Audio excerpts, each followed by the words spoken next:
Let's get started. Welcome, everyone. Thank you for joining today's webinar on all fun stuff supply chain in the space industry, particularly talking about all the vulnerabilities surrounding supply chain issues today, which there are many of, including cyber issues, geopolitical issues, etc. Take your pick. So joining me today are some pretty awesome panelists who are going to talk all about these problems we have today and what the future in this area looks like. Today's webinar is brought to you by Agile Blue. We'll also be hearing a bit about their product offerings, etc. in that area. And yeah, with that, let's get started. So why don't we start with you, Tony, and why don't you tell us about yourself first, your kind of career trajectory in this area, and also what you're doing now. Yeah, well, thanks so much for having us, and welcome everybody to the webinar. I run a company called Agile Blue. We work with space companies. We work with a lot of government organizations as well to help them stay safe from cyber attacks, really becoming an extension of their team. We got into space because when you look at organizations, when you look at verticals that tend to have tremendous meaning, right? Not that somebody else doesn't have meaning in their industry, but tremendous meaning, so much going on, so important to the future of a lot of different things. Understanding how they could be potentially compromised and unfortunately potentially attacked, and how that can have ramifications down the supply chain. So 4 years ago or so, we started working with some organizations, both in the government level and the private level, to basically create a 24/7 security operations center to keep them hopefully as safe as we can possibly make them. So that's how we got into the space, and we go a lot through partners. So some of our partners are really fundamental in this space, and that's how we got in. So we're happy to be here, and we look forward to the discussion. Sure, go ahead, Rob. Cool. Hey everybody, thanks so much for having me and for joining. My name is Rob Mikulski.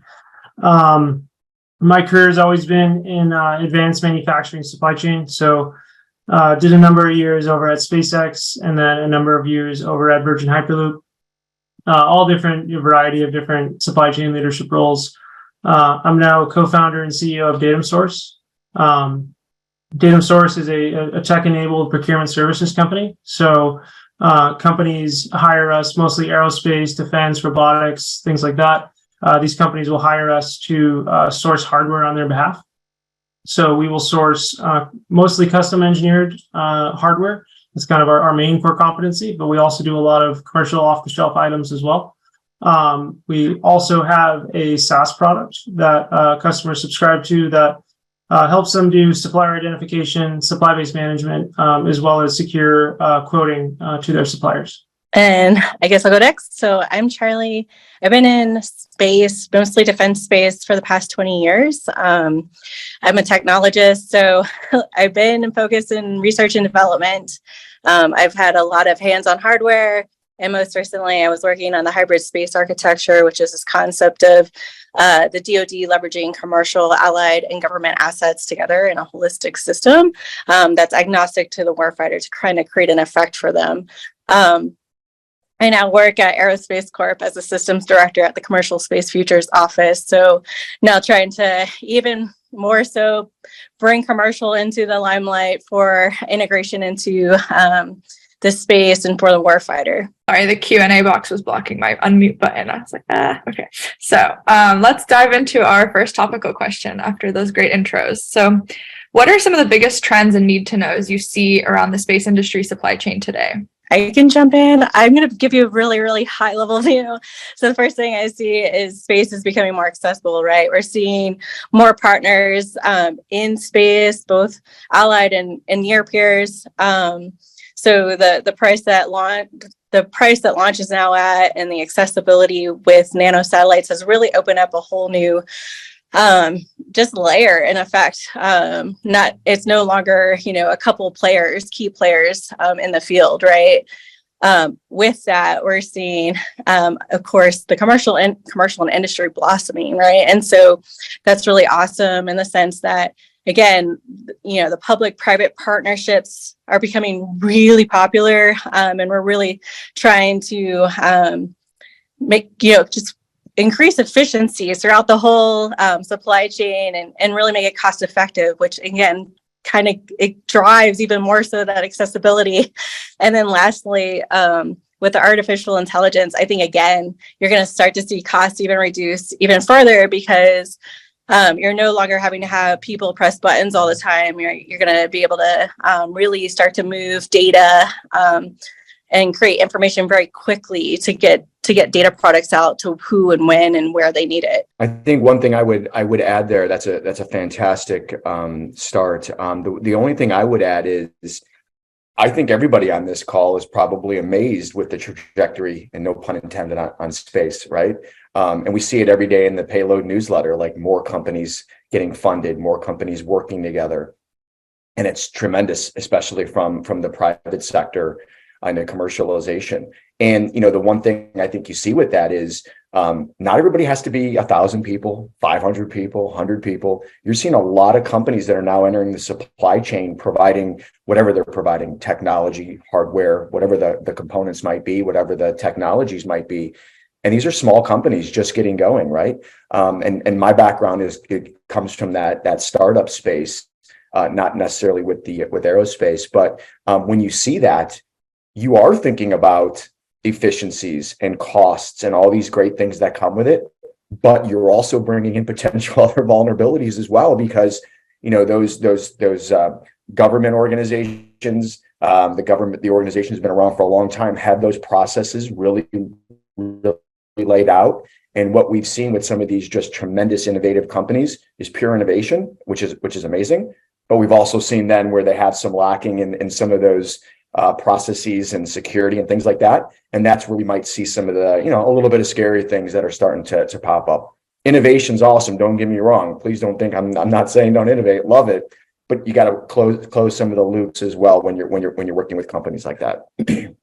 Yeah, I would agree. I mean, I see a lot of the early stage aerospace companies that we have the pleasure to work with that I think that security is kind of a big trend for all of them. They're all cognizant that there's a lot of need for security. I think everyone has a somewhat solid understanding of how serious it is.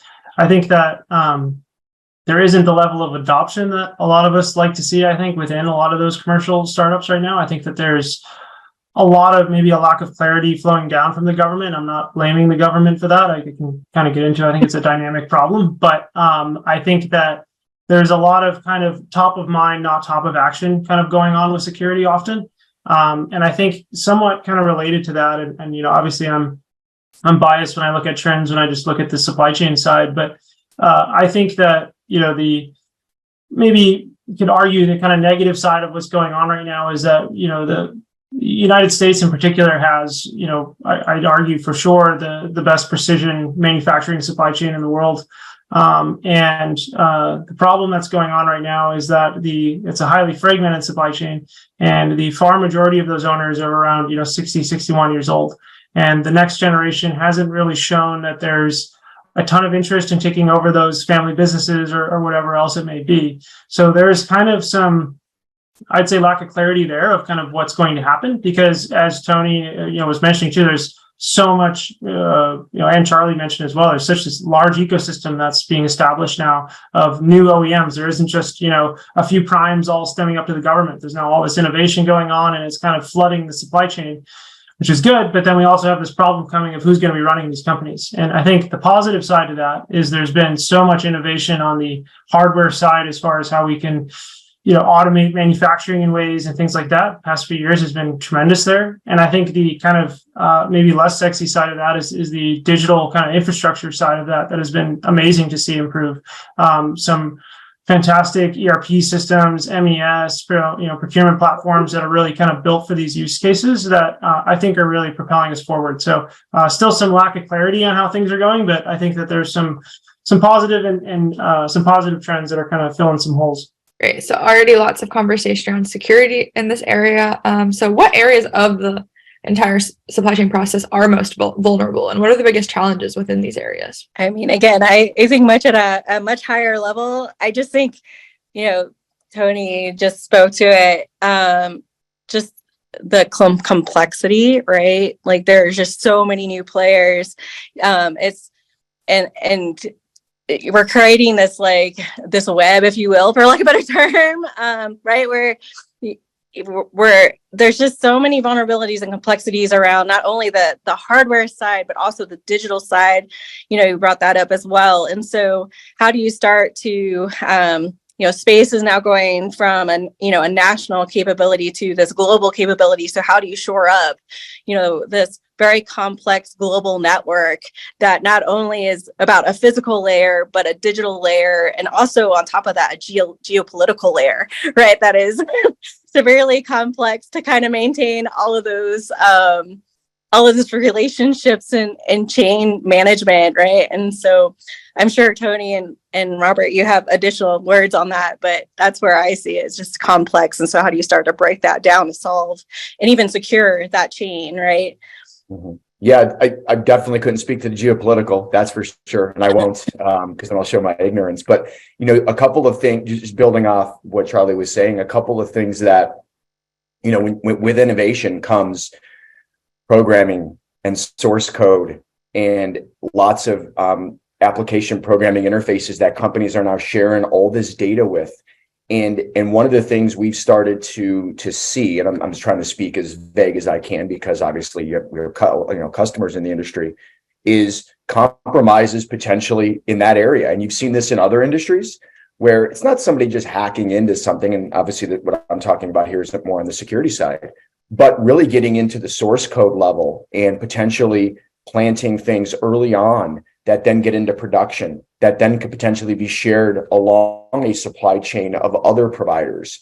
And when you look at things like that, that's pretty scary stuff, because when somebody hacks, I'm not saying that that's not bad, and hacks in, that's one thing, but there's ways to potentially harden that. When you have source code potential problems, like you saw in some other industries, you saw with Microsoft, you saw folks getting into GitHub and different repositories of source code.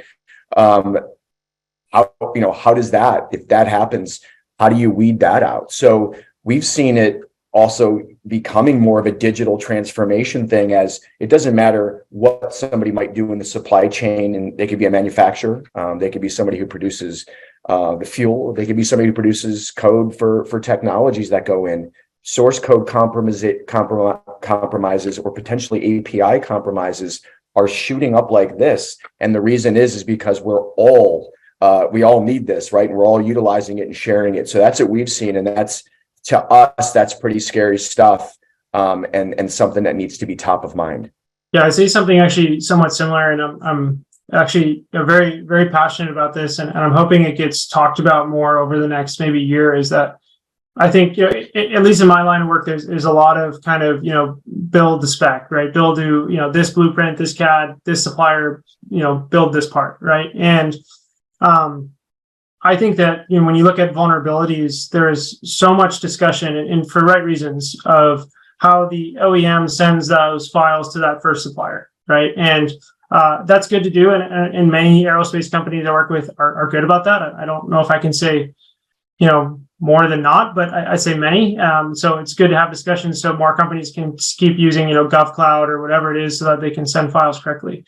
But I think that the real discussion that needs to be talked about more is that we tend to turn a blind eye from that tier one supplier who received the files to the sub-tier suppliers that they have, right? Mm-hmm. So there's so much effort of, if let's say if you're a rocket company and you're manufacturing your components, if you are sending a machined part to a supplier, you maybe were really disciplined, you use a GovCloud provider, you sent it there, but then what companies do is they kind of turn around and they start working on the next thing. And unfortunately, that didn't do too much, in my opinion, because what happens is that machine shop very likely has a subset of sub-tier suppliers that they have to utilize, right? They might have to send the part to anodize, to heat treat. They might have to have someone EDM a feature, then send it back for machining, something like that, right? And the issue with all that is that these machine shops, these suppliers, are almost always going to be small businesses, right? So if you look at machine shops,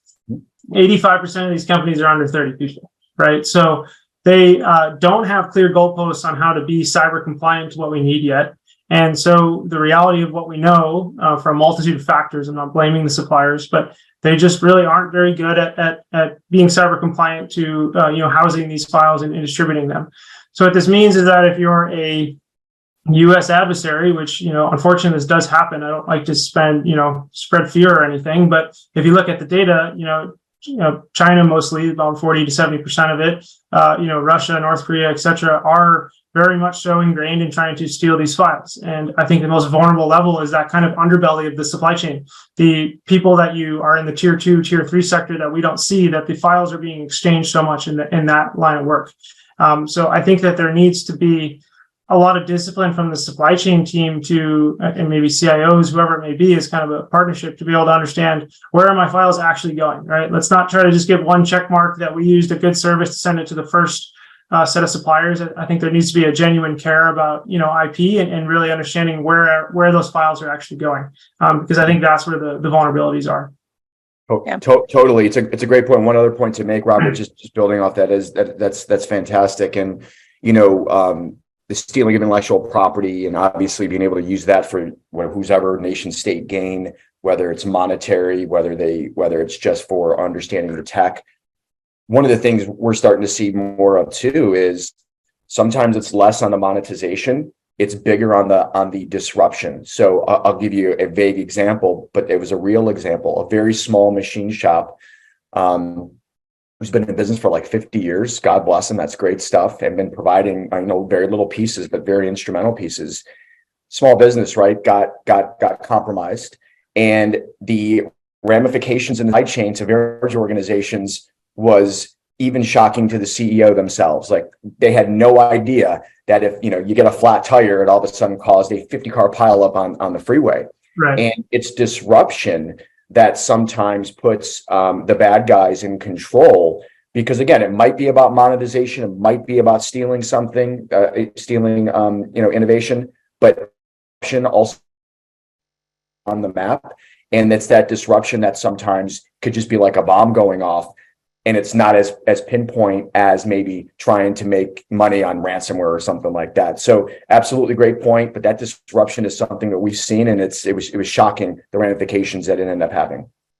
Yeah, Tony, I think you bring up a really good point in the sense that it's no longer necessarily financially motivated, right? And so a lot of times these cyber intrusions, they're more focused on the effect that they can cause, which we sometimes don't even have any idea what that is until it happens, right? And so that's a little scary to think about.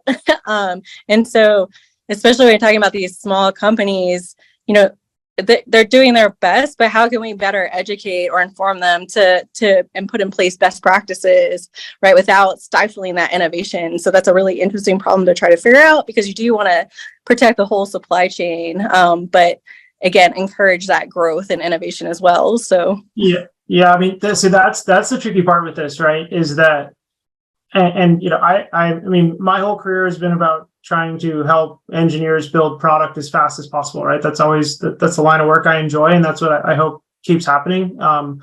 But there is a conflicting interest, unfortunately, right now, often with having speed and security, right? So to your point of trying to be very innovative, I think that it is hard to tell a supply chain person, like, find out where those files go, but also get this part built in 2 weeks, right? So, there's a big task of saying, okay, do you want to keep the team really lean and scrappy and just have them keep emailing files and just like pray to God nothing bad happens? Or do you want to have them have this new provider of this, GovCloud layer file transfer, then they have to have communications on another platform? And I think that I'm not saying that companies should trade speed for security necessarily.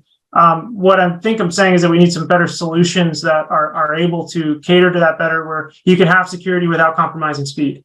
And because people aren't trying to get slower, they're not trying to add more bureaucracy and things like that into their stack of work. But I think it's something important to acknowledge, to prioritize security and speed together, because that's really, I think, where people, why they're not executing on using a lot of these security frameworks and things like that. Yeah, I mean, what you said is perfect, right? How do you build in cybersecurity from the ground up and really make it agnostic to the user, right? That's really what you want, is like, I don't know, as the guy who's in charge of running the machine, that that the system is cyber secure. Like, we don't we don't need to train everybody in that, but there needs to be capabilities in place for those small companies to quickly kind of become secure in cybersecurity, and then be able to implement that, right? Low cost, quick, without becoming the expert. So that's really interesting that you put it that way. Great. Before I go on to the next question, I just wanted to reiterate that we are getting some good questions for the Q&A portion, but please keep sending them in case anyone missed that in the chat. And then on to the next question, which you all started talking about this already, but we can, I think, continue to add some more color to the story through your personal experiences. So what are some of your, what is your experience with dealing with cyber vulnerabilities throughout your work in the industry? Well, I personally don't have to deal with it per se on a daily basis. That's somebody else's job. But I will say we care, DoD cares very deeply, right, about cybersecurity. Again, kind of touching back on, we care about information and delivery of that information so we can cause an effect. And so if at any point along the supply chain there's a compromise, we don't get to generate the effect that we want. Very much what Tony was talking about. We that disruption happens. We have no control of how that disruption occurs, right? And that's not a good place to be. And so that's a really so that's why, the DoD has all of these regulations around cybersecurity, because it is so important and vital to that particular supply chain. We use air quotes around that. Right. Yeah, and I think when you look at things like, when especially take DoD, but it's going to proliferate into other government entities, and it is already. It's just not mandated. CMMC, right? When you think of what CMMC, the cyber maturity model can bring to an organization. Number one is, I think it's about awareness, and I think that's a very big deal. Number two, I think what's important as well is the C-suite into potentially the board, depending on the size of the company. And obviously, when you look at newer space companies, no matter what they do, they're heavily backed by investors, whether they're venture capital or maybe private equity. Having those boards or those investors understanding what that cyber those components are is very important. Not just the regulations around CMMC or NIST or things like that, but totally understanding what your plan is, right? When you think about cybersecurity, understand you got to have a plan. Okay, fine. People think they have one, but understand that plan's probably going to fail, right? So that's one of the things you need to be mindful of. This could happen. So if that second thing happens and you do fail, what happens then? And I think that's the piece that everybody's got documentation, and maybe they pass all these regulations and they get assessed and everybody's feeling really good. They don't really take into account that it could fail. And then what happens? And you think about government spends a lot of time focusing on how they can protect themselves, not necessarily proliferating that cybersecurity mindset down to the supply chain, down to the vendor stream, and bigger companies too. They might put you through an assessment. Maybe it's a generic PDF assessment. Maybe they actually come in and look at your systems, just depends. But rarely are they trying to help their supply chain get better, right? And, when you look at smaller companies in the supply chain, one of the biggest things you hear is, hey, what's your cybersecurity insurance policy look like? It's usually question 1 or 2 on some of these assessments. Who cares? Cybersecurity policies, forget the costs of going up, the premiums. There's cybersecurity companies that aren't even renewing policies anymore, especially to vulnerable organizations, because they think, it's just a matter of time, and no matter what we charge them on the premium, if they get hit, the ramifications can be very large. Cyber insurance is not a cybersecurity plan. So, I think those are some things that need to be mindful. Yeah, I think that those are all brought up some really great points. I mean, I think, throughout my career, I would definitely say earlier years of it, I was very careless with how I sent out IP, and a lot of that was because, product of the times at one point. But then, I think in recent years, we've become a lot more serious about it, as I mentioned kind of at the beginning of the call. But I think what I find a lot with, fortunate to know a lot of different supply chain leaders at this point, and I think that not just leaders, just, individual contributors as well. And I think what I find a lot is that supply chain people, it's kind of an irony that's similar to a mechanic's car is always broken type of a thing, is, they sit all day and they get demand triggers of things they need to buy, and then they develop strategies for how they can buy that for other individuals in the company. But they very rarely kind of think about, what do I need as certain tools to help me in my job and how to operate the supply chain, right? And so I think, with that mentality, there's kind of been this tribute to supply chain people as kind of these like legends who can be really, really scrappy and can do their job with just their tribal knowledge and their email and their cell phone. And that's pretty unfortunate, because I think that what needs to happen is that kind of what you were saying, Tony, is that supply chain needs to really inform suppliers really well about what's going on and what's the expectations, right? If you listen to all the different, I try to get the perspective of suppliers to understand where they're coming from. If you listen to any of the kind of, webinars like this, or articles that are tailored to them on topics like CMMC and things of that nature, or what is considered CUI, controlled what's the acronym, Tony? Help me out here. Unclassified information, controlled unclassified information. They have a lot of situations where it's hard to define. So just always ask your customer. And I don't really love that mentality, to be honest. I mean, these job shops have on average around 30 different customers. I think that it should be on the supply chain person and leader there to go into their org and really take ownership of the situation and really say, hey, we as an org should really be caring about our IP as it relates to how we send it to external parties. They should develop a relationship with the CISO or CIO if they have one at the company, and really try to develop an execution plan to do that, and really inform their suppliers directly what it is the expectations are of how to handle files, how to do all that. So I think that real leaders I've seen in supply chain are the ones that kind of say, this is what supply chain needs to do. I'm not going to be reactive and wait for suppliers to ask or for my org to tell me. I'm going to take ownership of what I need to be doing as a leader of this org, and I need to implement that internally and then communicate it externally. So I think that throughout my career, I haven't seen maybe enough of that, and I think it's starting to kind of start where people are getting serious about security. I think it's just kind of hard to always know who owns it. And my personal take is that supply chain should have heavy involvement in that, and they should really own a lot of it in conjunction with the security office of the company. I think both of you hit on something, which is it's not just a paper exercise, right? So we can have all these plans in place, but you kind of got to exercise the system. You got to practice. Like, obviously we don't want to go to plan B, but you don't want to exercise plan B for the first time when plan A fails, right? And so how do you start to create a culture in the supply chain that allows that practice, both when everything's going well, but also when the first failure happens and your backup plan and you can exercise that and not have to, usurp the system. You kind of mentioned it, Robert. You used to do that maybe when you were younger. It's no harm to foul, right? Because we've all been there where, something goes down and you're like, I didn't actually count on this, and I should have known. Right?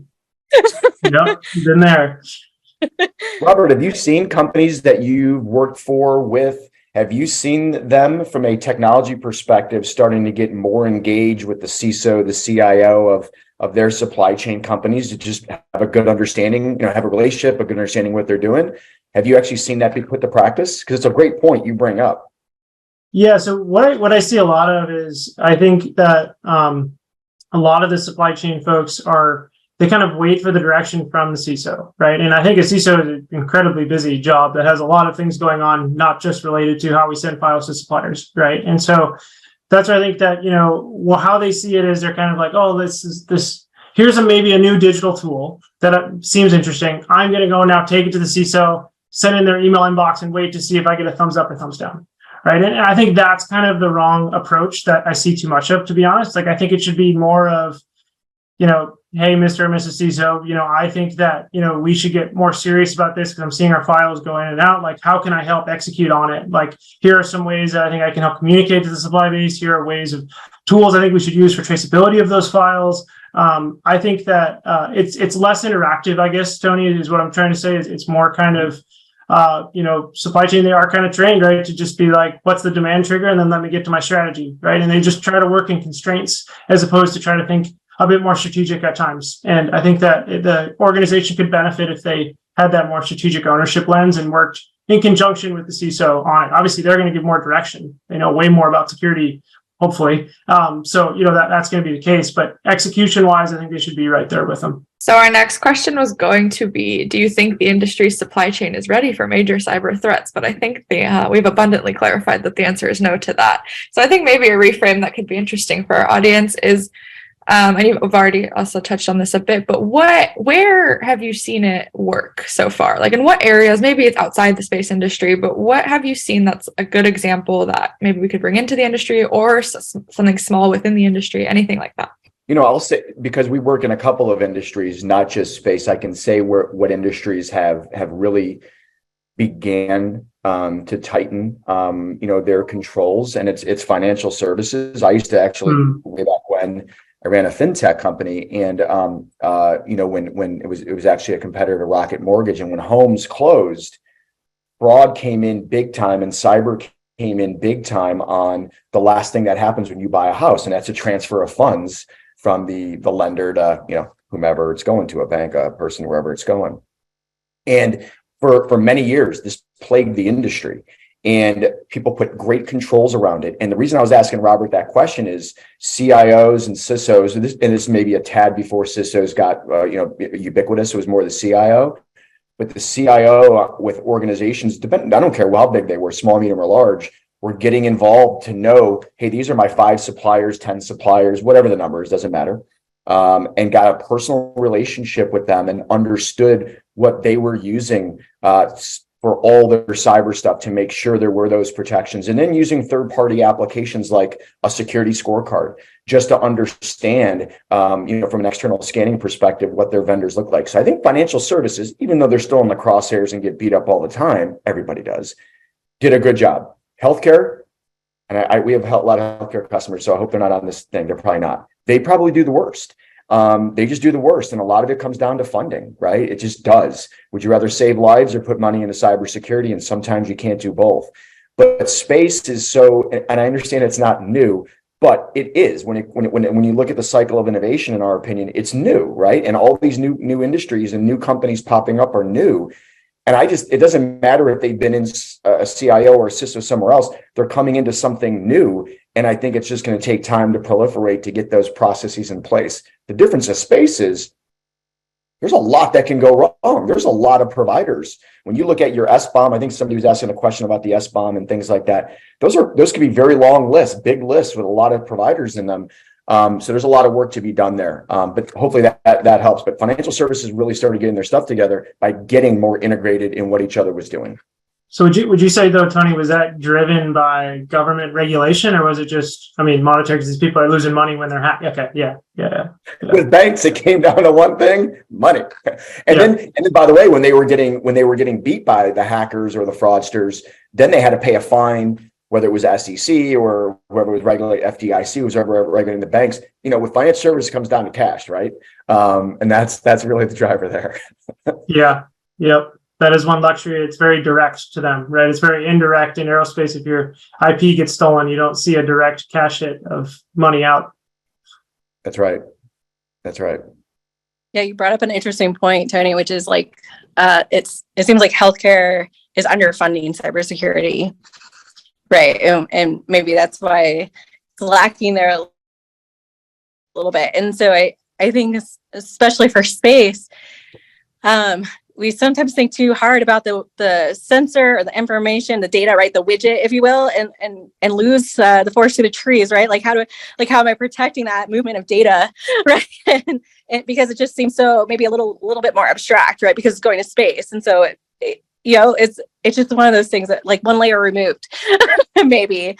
And so I know at least on the DoD side, sometimes it's hard to articulate the importance of cybersecurity and the funding required to really go into that, because it's like, well, I'm already paying all this money for this really awesome satellite. What are you talking about? I need more money to bolster the cyber side. And you're like, but again, we're trying to create the effect. So if the effect comes from the data, you got to make sure the data is protected, right?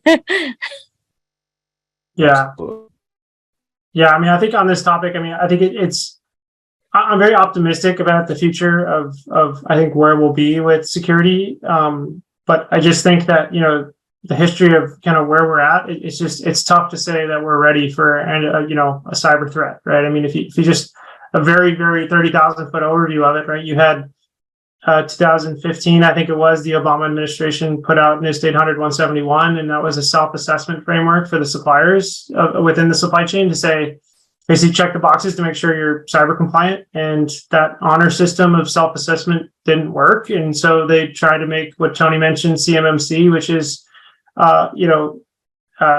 commercial companies that have certified auditors that can essentially from a high level make sure that you are actually compliant to NIST.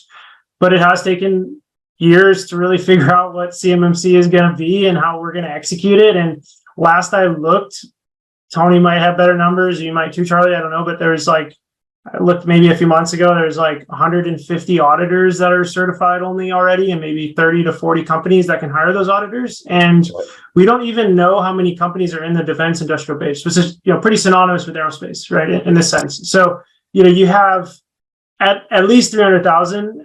But as I mentioned earlier about that underbelly, you have no idea how many people are really touching these parts and how many people need all these certifications, and they need to renew the certification every 3 years. So there is a huge imbalance between the supply and demand of how we're going to be regulating this and doing this. I think that we just need to really drive that clarity and really push forward. And I am optimistic. I think there are a lot of people involved that know what they're doing, but I guess it's a little disheartening sometimes that it's taken this long, is all. Mm-hmm. Yeah. Yep, absolutely. No, it's a really good point on those assessors, right? There's just such a small number. And also, look at the Payload newsletter. I sound like I'm advertising your newsletter a lot today, Jess. You're welcome.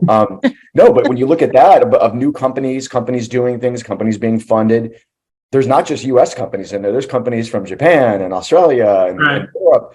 So it's not just companies here, it's companies globally, right? So that number is just getting exponentially bigger. And obviously, once you're outside of, let's just say the United States, but for the most part, there's going to be some different rules that are going to govern those companies as well. So it makes things even harder, during a CMMC audit or a process like that. So, this supply chain is a global supply chain, and that makes it even more difficult. You take financial services, let's just take homes. That's just a domestic problem, right? It's a domestic problem. Healthcare, most likely a domestic problem. Space is a global thing, and it brings in global complexities to the supply chain. Yep. Yeah, and even more so, it's no longer single domain, right? It's touching all kinds of industries that we never would have anticipated space to touch, right? So insurance, finance, right? All of those things are pieces of the market space, global market space that we never anticipated space really being a part of, but is kind of inherent in now, right? And so, yeah, it's really interesting to think about how do you shore all of that up, because the complexity is so high.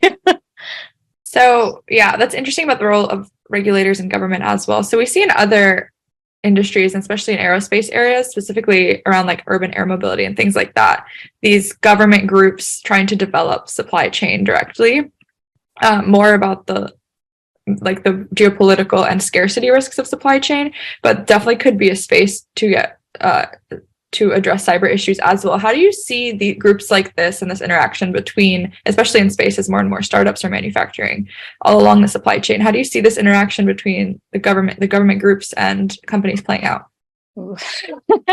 That's an interesting always question. A loaded question. Yeah, it's like I mentioned kind of in my opening statement, the government has a strong interest in leveraging the burgeoning commercial space market. It's an unknown territory, right? On both sides.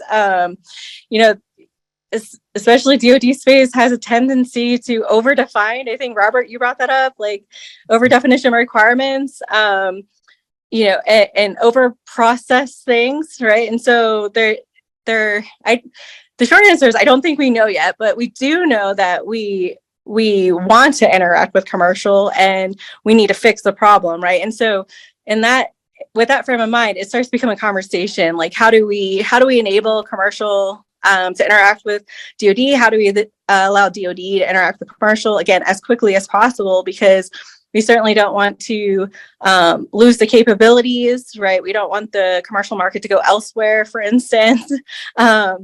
But yeah, so great question. I think that's a great topic of discussion, and yeah, happy to have conversations with industry about that, because I don't know the answer, and I'm not sure anybody in the DoD actually has the answer today.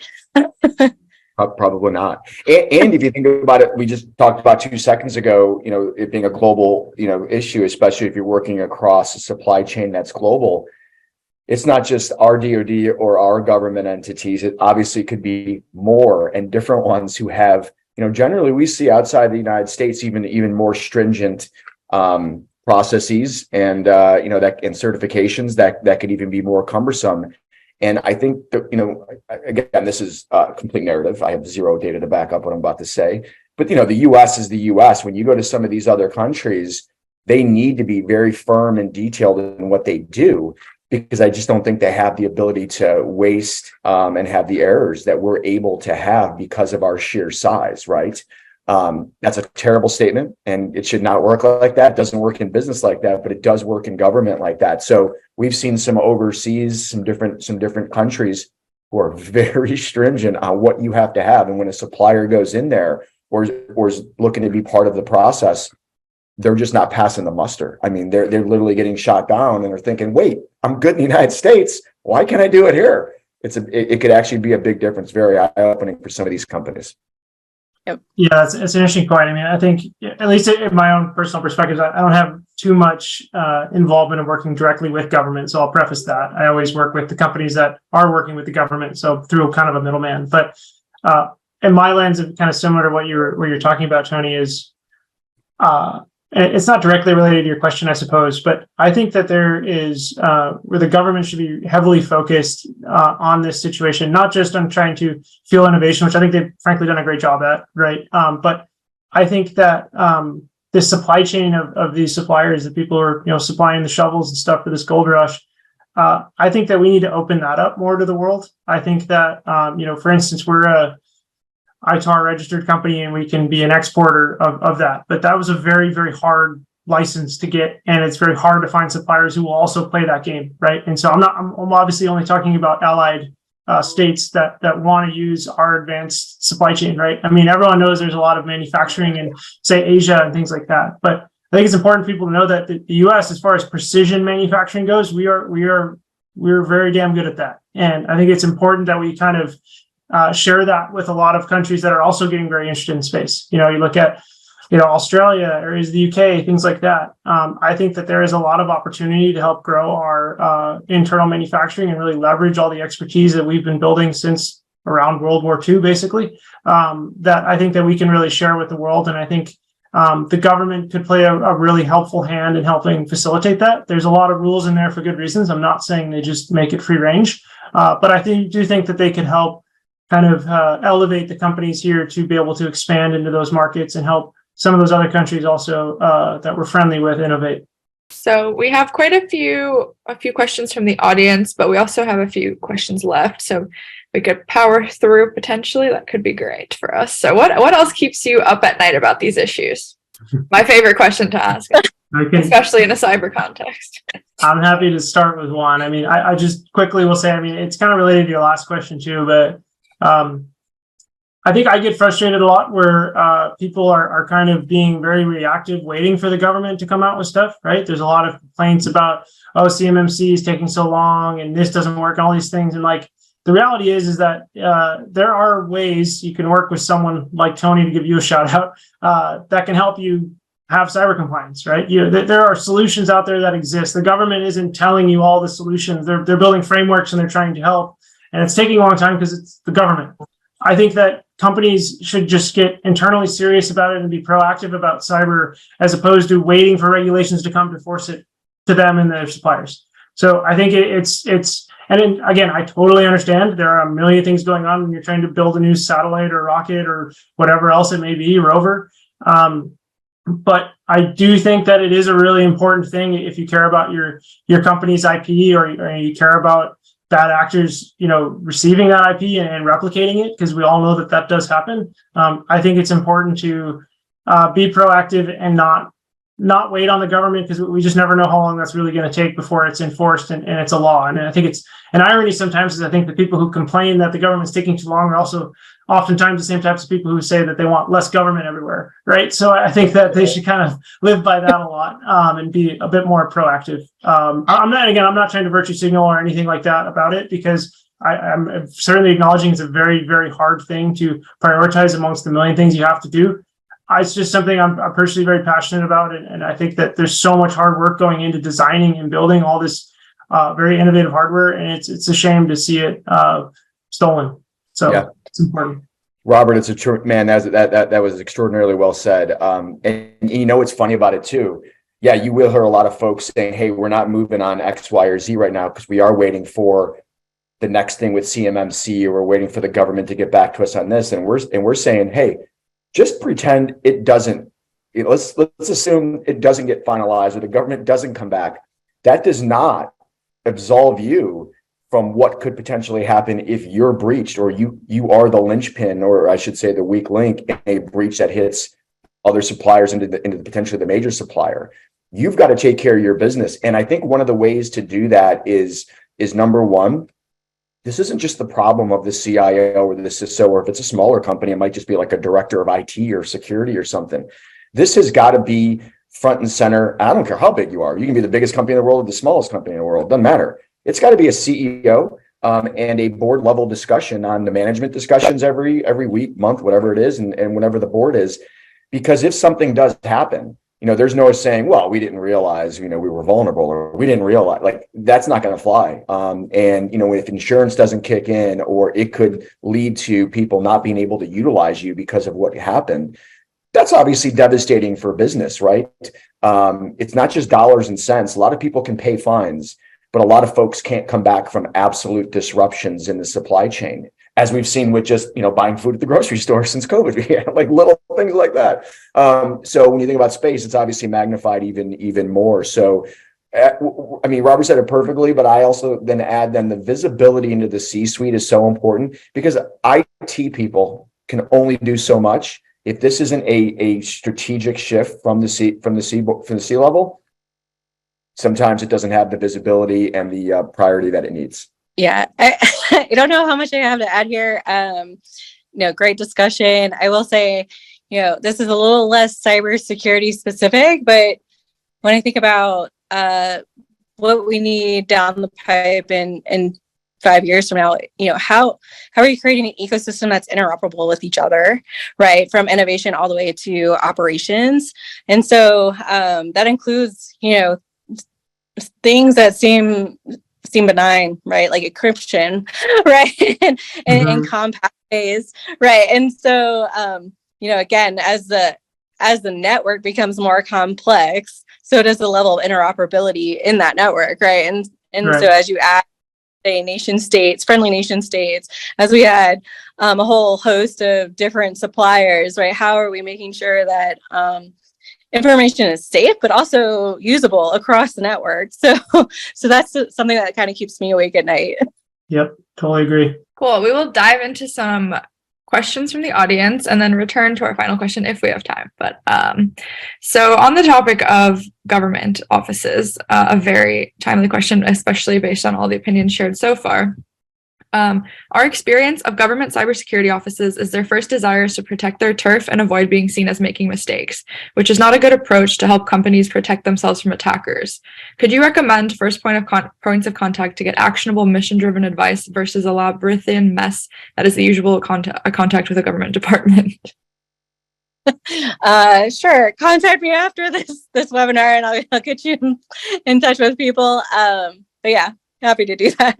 I don't know who asked that, but find me on LinkedIn. I'll get you connected. Or you can go to SSC front door website as well as a way to ask that question. Yeah, the other thing I would add is don't wait for it, right? Because it's going to be, like we just talked about 10 seconds ago, it's going to be long. It could take a long time. It might not even happen. Understand, work with whoever you're working with, work with your internal team, your cyber providers, partners, to make sure that your house is in order. And I think that's really the first step, because if you wait for the government to force something down, the faster you are ahead of that, let's take the government out with the rest of the supply chain, you're going to be in a much better position for yourself. So I think it's getting out ahead of that, just to be candid. Yeah. And Robert brought point, right? In the sense that there's definitely a supply and demand issue. If you think it's bad out in commercial, nobody who's in cyber wants to work for government. So put that out there point blank, right? So yeah, definitely like leverage the tools and resources you have because they're probably better than what we've got, honestly. Totally. Yeah. I mean, I think that, again, it does always just kind of go back to that theme of proactiveness that we're all kind of talking about. Because I mean, even if you look at a lot of the kind of house is built on this NIST framework that was come out, and there's probably a likelihood that gets updated in the next few months too, for instance, right? So, I mean, cyber, it's always going to be a moving target because the adversaries on the other side get more innovative too, and nature of that. And I'm not a security engineer, not trying to pretend I am or anything, but I mean, it is always going to be a really dynamic problem. And I think the government, since there's so much bureaucracy, can always be behind that 8 ball. And so I think there are ways where, my opinion, a lot of private companies can get ahead of that. And so I think it's just kind of partnering with those companies and just keeping, a pulse on it within your own company and acting. And then it should relate really well to what the government needs, in my opinion. Yep. Yeah, and it's not even about being a security engineer anymore. There's been, obviously, and I'm hopping on news now, so forgive me for this. But recently somebody just published the top 20 hacks that ChatGPT performed for a non-technical user, right? So like we used to think like you got to be this insane hacker and you got to be incredibly smart and savvy and blah, blah, blah. Now we have AI that anybody can access on a website that literally produced 20 ways to hack an organization's platform by just using ChatGPT, not even being a hacker, an engineer, or anything like that. So that just lowers the common denominator of like who can be a hacker now. Like, okay, so anybody can. My 15-year-old daughter can. That's scary. So that when you think about new tactics and techniques, when you bring in AI, all of a sudden now you need, and AI is such a marketing term, I get it, but now you need the same amount of tools to combat that type of thing, right? So now you're talking, let's just use AI, but really it's machine learning. Now you're going machine learning against machine learning instead of machine learning versus a human, which machine learning will probably tend to beat. So we have to get more sophisticated in our strategy and our defense as well. Okay. The next question, how vulnerable is the supply chain when you look at the fact that more hands are involved? So like situations where an aerospace company would send information to a manufacturer and then that manufacturer would get a logistics company to move the product until it gets to the end user. So from a supply chain and logistics company perspective, how does this, or I guess does it make cybersecurity more vulnerable? Yes, but perhaps you guys can share maybe how or why. Well, I think a couple of things that we've mentioned, what's the weakest link? If let's just say there's 10 companies in that supply chain and 9 of them are just super solid and running smooth and you got one link. Again, it's not maybe just getting into their network or ransomware in a computer that then tends to affect. It's not that. If they can infect something from a source code level. So think about it like that, whether it's in a manufacturing process itself, whether it's in a source code from a digital perspective itself. Maybe it can also take control of a machine if that machine is an air gapped or things like that. So you just think about those from a platform perspective, and you don't even know that you've been hacked theoretically. You could actually be changing something that's supposed to be made as you're shipping it. Again, whether you're shipping something as a hardware piece, a physical piece, or a digital piece of source code, and that can already be infected potentially. So that's where I think your biggest what would keep you up at night. Some of the other stuff you can actually see. This maybe you can't. This is really under the covers, and that should be the scary, some of the scary stuff. Yeah, and I think Robert brought it up earlier too. Just kind of that third, fourth layer of relationships, right? Like you don't necessarily have control over the next person down the chain, right? Or we're not aware of how they're controlling the information or securing the information, right? And so that poses a lot of vulnerabilities just because there's a lack of insight even, right? I'm in a lack of control, and you don't want to lock down everything. I mean, I get cybersecurity people would, but like it's hard to do that, right? That encumbers a lot of things. So how do you manage that in a way where everybody kind of wins and things are safe? That's a hard problem to solve, I think. I personally don't have the solution. Yeah, I mean, I think it definitely is not easy to have a full solution at all. But I think one practice that's kind of related as an answer to the question is I don't see many very early stage space companies at the moment having, or even like mid-level, having approved supplier list for that secondary supply chain. So, for the heat treaters, logistics, anodizing houses, things like that, a lot of the larger aerospace companies do constrain that level of the supply chain so that the tier one supplier can only go to certain ones of that. Obviously, there are a tremendous amount of downsides to that with cost and delivery and everything else, but it is arguable that a supply chain's role is to de-risk situations and have as much control there as they can. So I think that if you're handling very highly confidential or really protective CUI data that you really should have some control as on a approved supplier list for certain items. Great. And we have time for a summarized version of the last question. So if you guys have one takeaway each for how space companies can best address cyber vulnerabilities in the supply chain today, what is that one brief takeaway? I would say be proactive, just to put it simply. Come up with your own solution and be proactive about implementing it. Sorry, Tony. No, go ahead. Please, go ahead. I'd say stop sending your files, your blueprints and CAD via your email, and start finding a provider that is backed on GovCloud, FedRAMP, whatever it is that you need, and to clearly communicate to your suppliers how they need to both store, handle, and also distribute your files. So hopefully they can have a similar system, if not the same, as you're using to distribute to them. And the only thing I would add is being mindful, meaning do you have complete control and understanding and monitoring of everything you have going on in your infrastructure? And do you expect the same thing from your critical suppliers or everyone else in your supply chain? And really knowing that visibility or having that visibility, I think is key. Totally easier said than done. Like what I just said, easy. Doing it, very hard. I get it. But there's got to be a plan in place to get there. Great.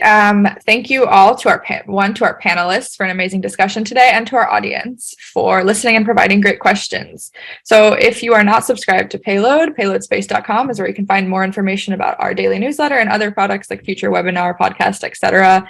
And once again, thank you to Agile Blue for making this webinar possible today.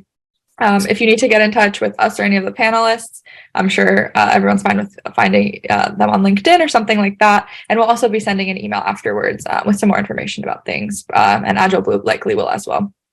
So yeah, thank you all so much for attending. And yeah, and this conversation will also be posted to our YouTube and be shared through the newsletter in the future. Give us about a week to finish that up. But yeah, thank you all so much. And I hope everyone has a great day. Thank you. Good afternoon. Thanks, everyone.